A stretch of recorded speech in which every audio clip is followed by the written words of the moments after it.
नमस्कार मित्रों, शुभ संध्या। आज 31 मई है, सोमवार। आज एक विशेष दिन है, वो है देवी अहिल्याबाई होलकर का जन्म दिवस। वैसे पिछले दिनों हम लोग जीना इसी का नाम है शीर्षक से एपिसोड चला रहे थे और इसके 10 एपिसोड पूरे हो चुके। आज चूंकि ये विशेष दिन है, इसलिए मैंने सोचा कि 1 जून के बजाय आज देवी अहिल्याबाई की जयंती पर ही कुछ नयापन शुरू किया जाए।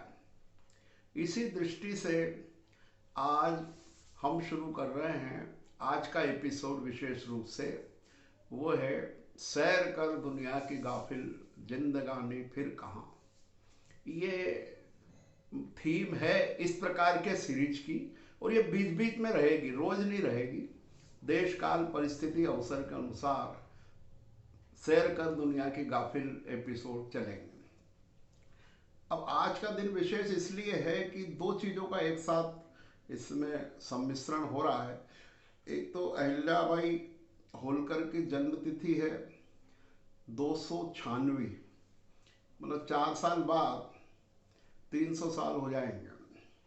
1725 में उनका जन्म अहमदनगर महाराष्ट्र के एक गांव में हुआ था, और वो 12-13 साल की उम्र में शादी होकर इंदौर मालवा में आ गई थी। और उनका जो है मल्हारराव होलकर के पुत्र खांडेराव से विवाह हुआ, पर फिर खांडेराव का निधन हो जाने से मल्हारराव के समय में ही फिर कुछ समय उनके पुत्र मालेराव ने राज्य किया, पर उनकी भी डेथ हो गई और आखिर में राज्य काज संभालने का भार अहिल्याबाई पर आ गया। अहिल्याबाई एक बहुत ही सात्विक और न्यायप्रिय महिला थी। वो देखिए, ज़्यादातर लगता है महारानी लक्ष्मीबाई, महारानी दुर्गावती, पर अहिल्याबाई के साथ महारानी नहीं लगा, उनके साथ देवी लगा।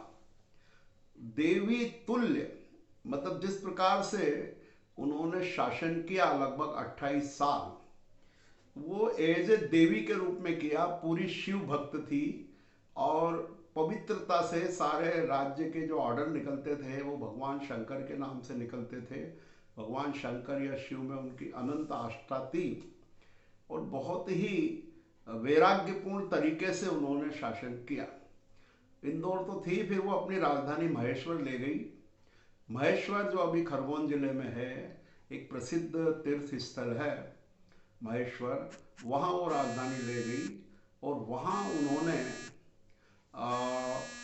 किला बनाया और वहीं पर महल बनाया और वहीं राजधानी के संचालन किया। तो ये जो महेश्वर है, यहाँ से उन्होंने पूरे राज्य का संचालन किया।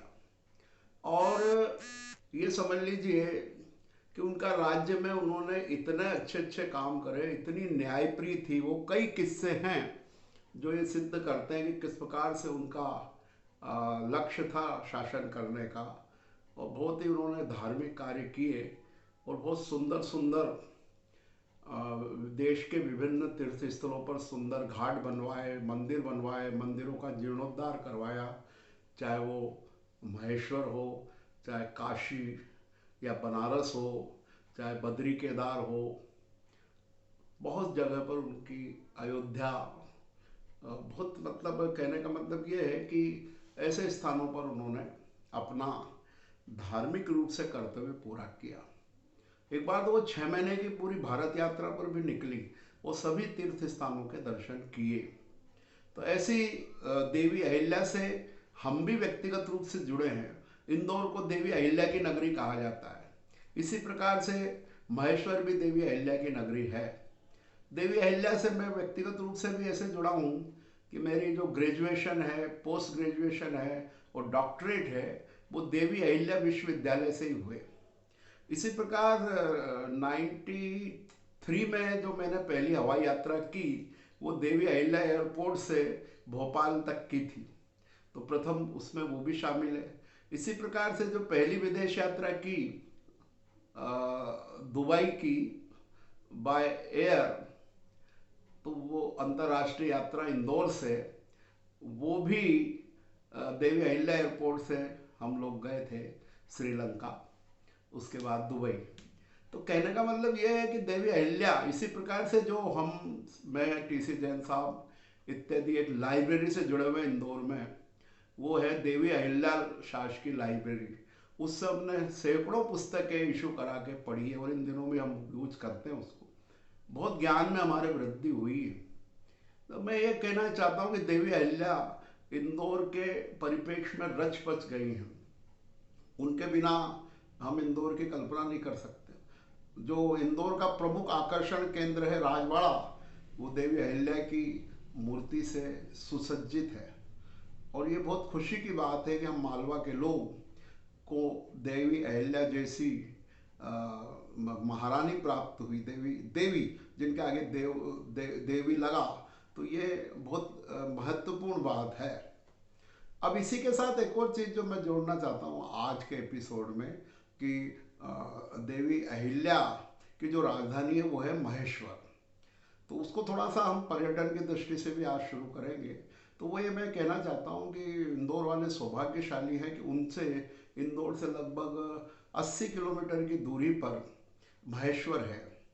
यहाँ से आप सीधा AB रोड से जा सकते हैं धामनोद। धामनोद में आपको लेफ्ट में मुड़ना पड़ेगा, वहाँ से करीब 10 किलोमीटर के आसपास ही महेश्वर स्थित है।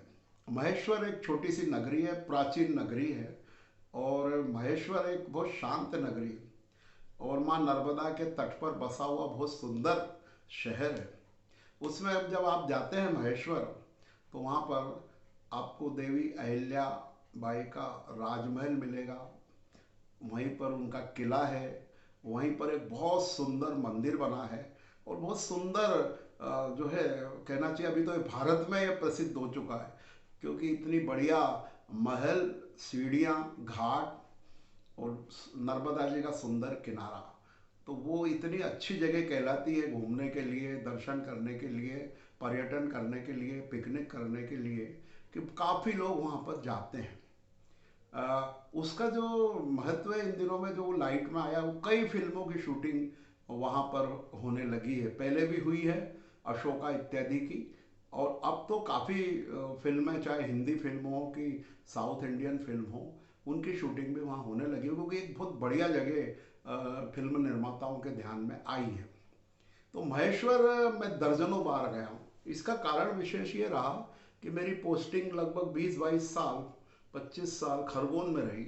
महेश्वर खरगोन जिले में ही है, और चूँकि खरगोन जाना इंदौर से तो महेश्वर होके भी जा सकते हैं, खरगोन से इंदौर आना है तो भी महेश्वर होके आ सकते हैं। तो मेरे को इस सिलसिले में कई बार महेश्वर में गया हूँ, हर बार उसको तरोताज़ा पाया है। वहाँ जाके एक पवित्र भावना आती है।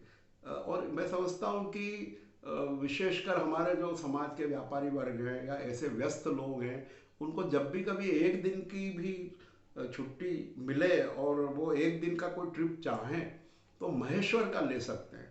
सुबह सुबह आप जल्दी निकलिए, नाश्ता वगैरह साथ में रखकर, और आप मेरे ख्याल से 2 घंटे में पहुंच जाएंगे।